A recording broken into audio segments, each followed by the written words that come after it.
Welcome to Not Milk Never Milk. Subscribe if you're lactose intolerant. In this video, I will show you how to make lollipop candy at home using an easy method.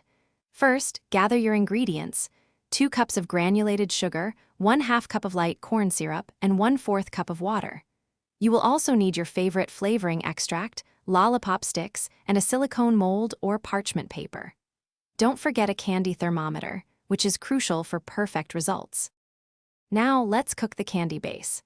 In a heavy-bottomed saucepan, combine the 2 cups of sugar, 1/2 cup of corn syrup, and 1/4 cup of water.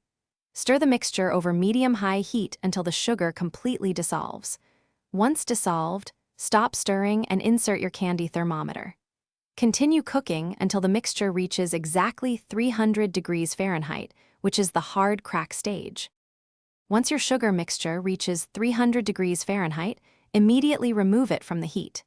Carefully add 1 teaspoon of your chosen flavoring extract, like cherry or grape, and stir gently to combine.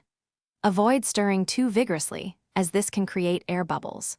Work quickly to pour the hot syrup into your silicone molds or onto parchment paper, placing a lollipop stick into each one before it sets.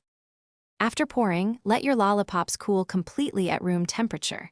This usually takes about 30 minutes or until they are firm and hard. Once fully cooled, carefully remove them from their molds. They are now ready to enjoy. For more great tips and deals, including a link to grab some Little Trees black ice for your car, check out the description below. Thanks for watching, and happy candy making. Thanks for watching. If this was helpful, leave a like and consider subscribing. See you next time.